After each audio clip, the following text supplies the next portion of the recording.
Alright folks, I'm back.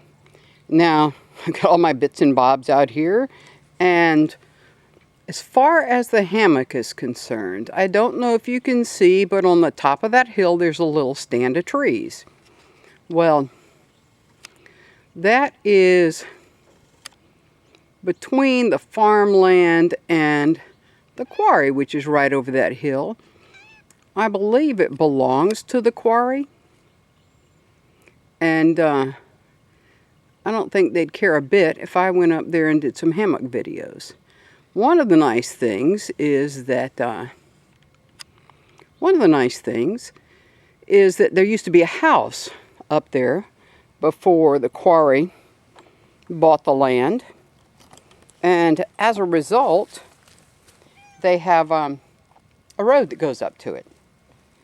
So we're going to take a look and see what we can do here.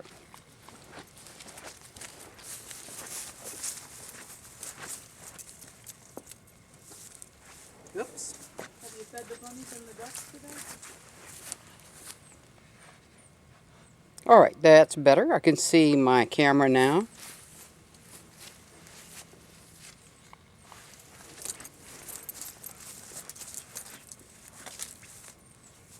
All right. Okay. I saw something that Spirit of Wild Wings showed when he was showing the, here's Sunday. While he was showing the things that he thought were unique that he carried on a hike, and he's the one who inspired that challenge. So one of the things he came up with I thought was super, super neat. And I've got some ideas about how maybe I can expand on the idea. And it was using an oven bag to purify water. And I love that. Now, what I'm going to do is, first of all, I don't rehearse any of these things. I don't usually have time to test them out. So, and the way I feel about it is when you're learning, that's when you can teach the best, because if you run into a snag, you have to figure out what to do about it. So I am going to try an upside down fire. Now, I will tell you that this little gear right here is really neat. I got this idea from Really Big Monkey, and David Pearson is amazing. Now, he made a little fire rack like this. He made his beautifully out of stainless steel welding rods. I don't weld much, don't have stainless steel welding rods, but I do have a lot of pieces of cattle panel. And these have been thoroughly cooked, so the galvanizing is gone from them, so not much chance of the zinc poisoning. What I did was I just cut these out of some scrap pieces. They're probably about a foot long, maybe a little longer than they need to be, but you stick them in the ground. The ground in East Tennessee is usually pretty soft. The neat thing is, he said leave a little stop on the top that stops your pot from sliding around if you have a little pot that fits on it, but also to make a little divot in the middle so that it sits flat. I've made myself two sets because the kayak camp out we did, there were 4 of us, and we're making a big pot of chicken and dumplings for supper. So I used 2 sets so that I could put a bigger pot on it. Okay. Now, the other thing I wanted to show you is, and I sent a few pieces of this to, and Bonnie Cave's box that I sent to her, and I've taken probably 8 or 9 sticks out of this bundle. It's about 5 pounds. I weighed it, and it's real close to 5 pounds after I took sticks out of it. So, let's see. Okay, so you can see it's a pretty good hefty piece. It's about, I don't know, there may be 8 inches long, maybe. And real nice stuff. I got it at the hardware store, of all places. It cost me $10, and it is not bad fat wood. It really is. It's not the ooziest, gooziest, very best I've ever seen, but it is not bad at all. Cost me $10 for 5 pounds, so I thought that was a pretty good buy. Now, it's not as resinous as some of the things that, like I got a nice batch from Pine Fire Fatwood, and Michael sent me beautiful stuff. His stuff is just gorgeous. But, you know, and I've gotten Fatwood here and there. I've ordered some on eBay and that sort of thing. But right now, the first thing I'm going to do is try to start this fire. I think I'm going to move the camera up just a little bit.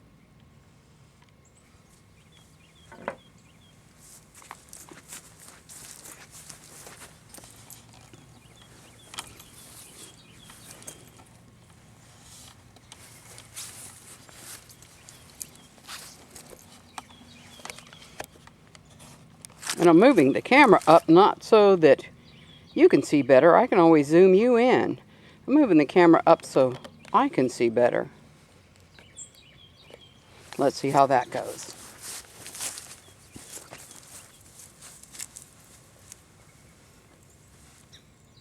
That's going to work. Okay, so I've got my little sort of upside down fire here. I'm going to continue to try to build that. As I said, I've never done this before. I generally do a teepee kind of fire. This is all just split up old scrap wood. Some of it's pine, a few pieces of old oak. I've got some, let's see, what have I got in here? I've got some black locust in here. Came off a friend's wood pile. So like I said, this is kind of a new thing for me. I think I'm going to put these on the next layer. These are a little bit thicker. Kind of a new thing for me. I've never tried this before, and I'm kind of looking forward to it. I've got the wonderful fire steel and striker that Bonnie Cave sent to me, and I'm going to use it. That was a little bit of oak there. Okay.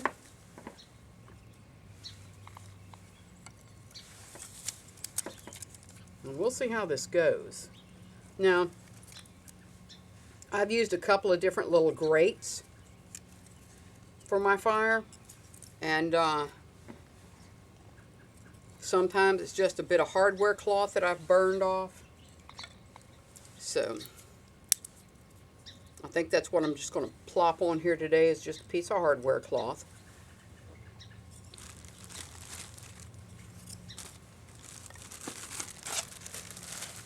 And some bits here. Alright. I've got lots of fire starters, and what I'm going to use is one of Bonnie Cave's wonderful red fire starters. I've got a bunch of stuff here back from over on my brush pile. Now, we've had lots of rain. I'm not sure how this stuff will do it. Even though it was standing, you know, I'm not so sure that it might not still be kind of damp. Hard to say. It rains all the time in East Tennessee. That's how you can tell it's winter. It gets cold and miserable. Then it gets warm, and then it's rainy and miserable. Then it gets cold again. So I'm just going to try a little bit of all of this stuff, and we'll see if I can get a fire started. Like I said, an experiment. I've never tried to start a fire like this, so this is all going to be interesting. And again, always love to hear your comments, because that's how I learn. So, let's see. I wonder if I've got enough stuff on there. Only one way to find out. With Bonnie Cave's paraffin pad, wax pad, I got a feeling that I could start the bare wood on fire. So, I've taken the wonderful striker and ferro rod she got me, as well as this wonderful piece of carry along fat wood, and I put it in a pouch here. I've also got one of firesteel.com's magnesium bars in here. We've got that, and this is just an old tool pouch I used to use when I was working on computers all the time. And it works out okay for this. Now what I did was I took a copper, oh, like a 1/2 inch copper cap, plumbing cap, and I pushed it in the bottom of the pocket that holds the striker, because if not, that piece of high-speed steel would just cut right through there. Real sharp on the end. So got a piece of copper in there to keep that from punching through. And got various bits of fire starting things in here. Now I'm going to use my fat wood here that came out of that bundle, because I hate to use this one. I want to save that for when I'm actually out in the woods. So what I'll do,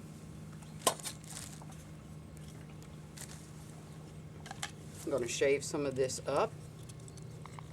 There's probably all kinds of overkill here. I have no idea, but you know, I hate starting over. So we're going to try to get this to go.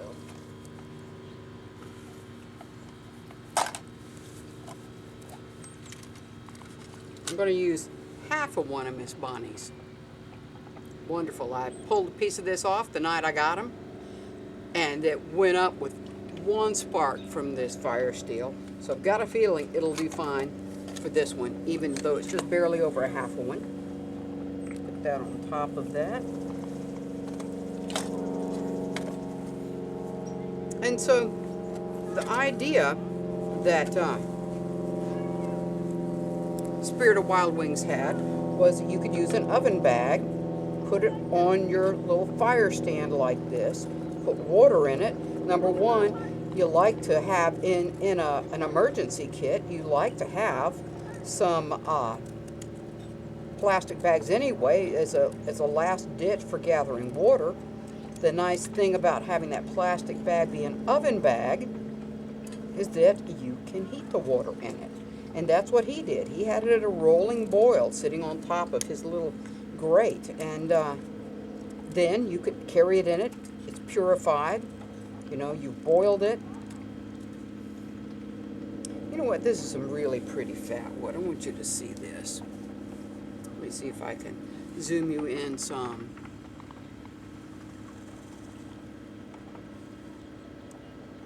Look at that.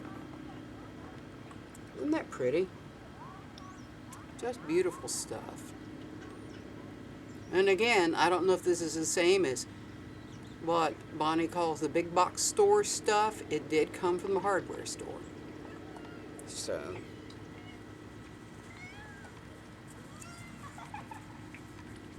Sunday's gonna come help. Okay. Don't step in the shavings, Sunday. Don't step in the shavings, girl. Ah, like that. Don't step in the shavings like that, okay? All right, let me get some more shavings here, and we'll get this, see if we can get this started. What? You want to go back in? Is it too cold for you? I had to go put on another jacket. But she decided she wanted to come back out, so there it is.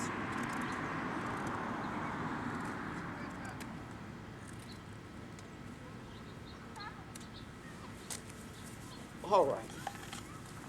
Love my Mora knife. It's just the plain little companion. It started to tarnish, you know, but that's fine. You know, it's carbon steel. I did square up the back of it so I can use it with my fire steel. However, I'm so spoiled with using the high-speed striker that I'll save this for an emergency. The other thing I have here is on my Mora sheath, which is neat because I can hook it on my belt, I can hook it on my pocket, is I've got here, I know I'm keeping y'all in suspense, aren't I? It's been a long time since I had an opportunity to make a video. Okay, what I have here is I've got a little piece of fat wood with a copper cap on it to keep it from splitting out. I've got a fire steel that also has a copper cap driven onto it, so because it wasn't drilled. So this keeps it there, and this is a piece I sliced off one of firesteel.com's magnesium bars so that I would have a small piece here. So I got magnesium, I got a firesteel.com, got magnesium, got a firesteel.com fire steel, and a piece of fat wood. And I've just got it on there with a Ranger band. And I have never had my knife offer to fall out of the sheath, but I've also got a little Ranger band here so that I can also put a little Ranger band on it so that I can pull it over the top if I want to. And I've also, I carry, if I'm home, I have one of my Moras with me if I'm up and down out of the shop. And I've never had this try to come off. I've got a piece of shock cord on it that's kind of wrapped around so they can't slip out of the Ranger band, but I've never had a problem with it. So anyway, let's get back to the fire and see if I can light this thing. I'm stalling in case I mess up. Sunday's complaining again because I haven't come to let her back in the house. So again, this fire's an experiment. Now, it's not that I've never set fires in my life, but all the fires I've set in the past were mostly, except for the ones in the shop. I set fires in the shop all the time. Most of the fires I've set in the past have been pretty traditional.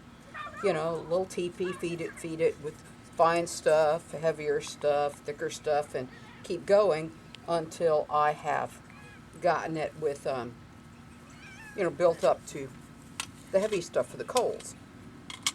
Okay, now, Sunday, dear, you're in the way. They're just like little kids. She's not going to like it when this goes up. Go on, look out. All right, so I've got Miss Bonnie's piece of this wonderful cotton pad that she stuffs with her special goop.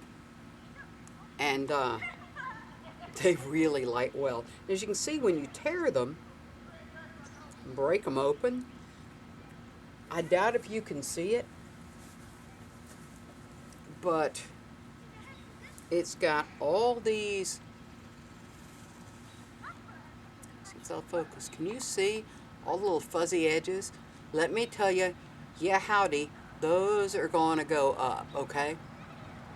All right. It up a little bit here. Okay, now let me see if I can get this started and see if I know what I'm doing. Like I said, I have never done an upside down fire before, and I haven't even gotten to the meat of what I want to show you in this video.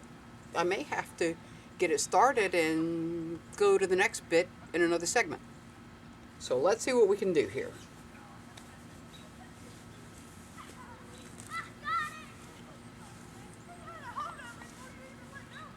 I probably should have waited until I got the fire started to put this on, but it kind of held the thing together, so there it is. Kind of clean this off just a little bit here.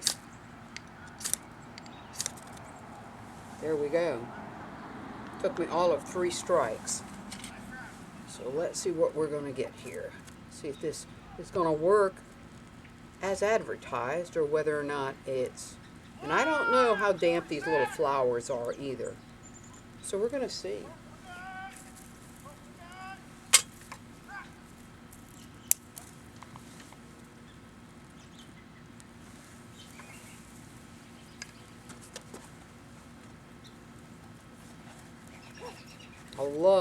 I love her little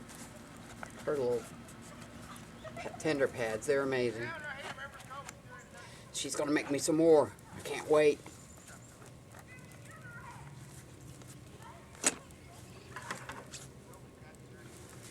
And, you know, to me, life is just a big experiment. I have these ideas popping out all the time, and I see other people's ideas, and I think, oh, that's great, I got to try that. So, while we're waiting for all of this stuff to happen, we can work on some of that stuff as well. One of the things that I've been fascinated with are sling bows. I think that's just one of the coolest things. You can't always carry a bow with you. You can make one, but a sling bow is, you know, you can have it in your pocket. Now, I have made myself some takedown arrows, and it's pretty easy to find instructions on that on YouTube. But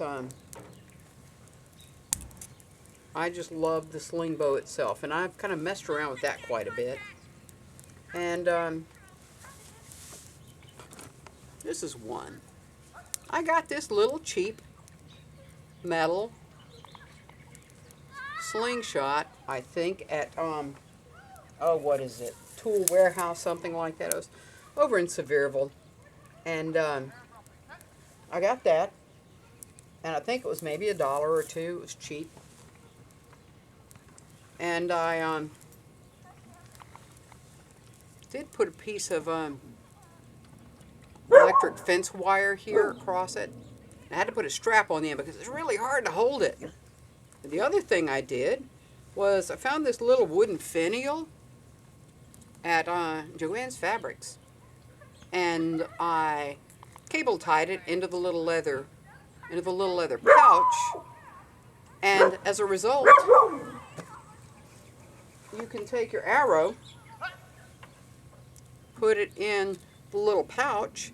Also, you know, my hands aren't as strong as some of the guys, so it's hard for me sometimes to be able to hold onto this, but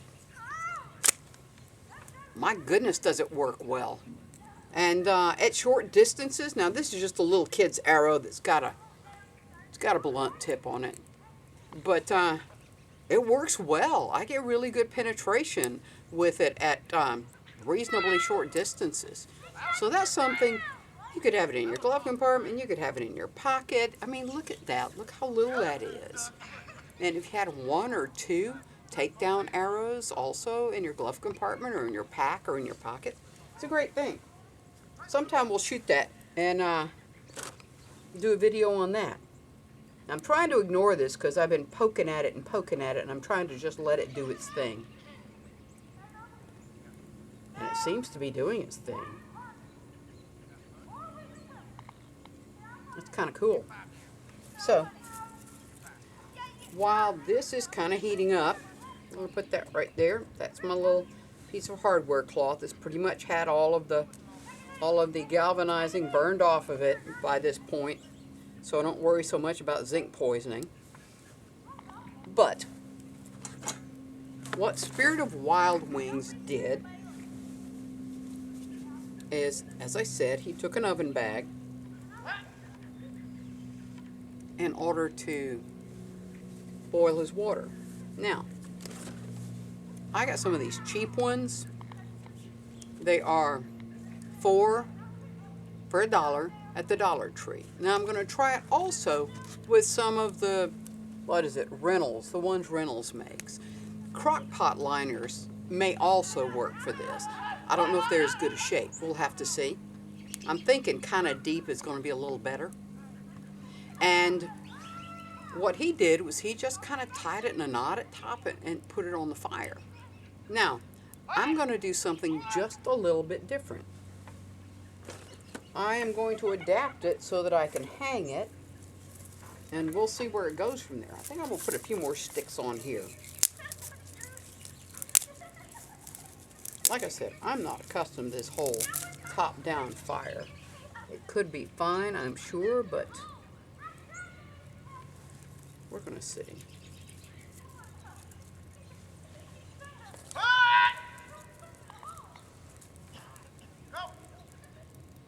So anyway, I had this idea.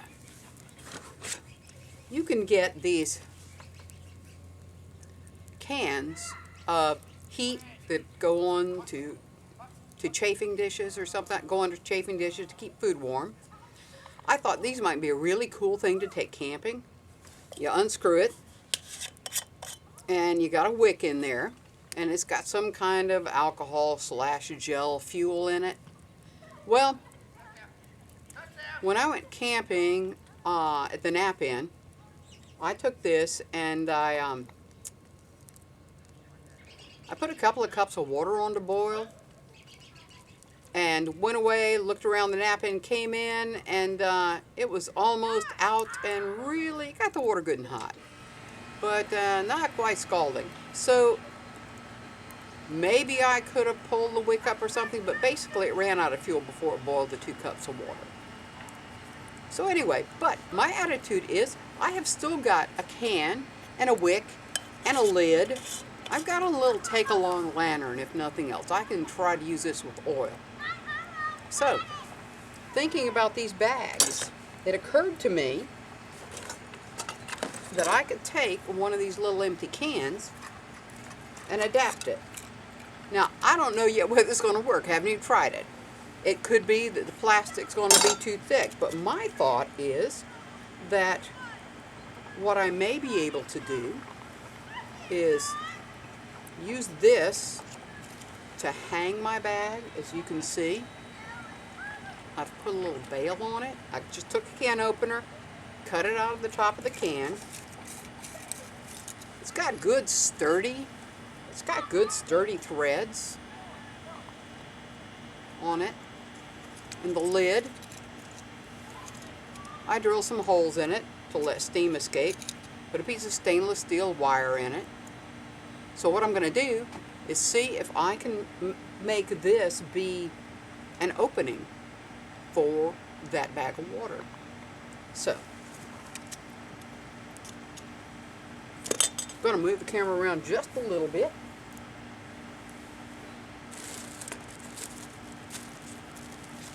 I think my fire's going pretty good. I can't really tell, but I think it is. There's some more little dry sticks on it.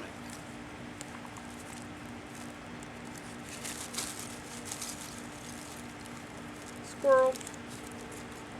Too many things to distract me.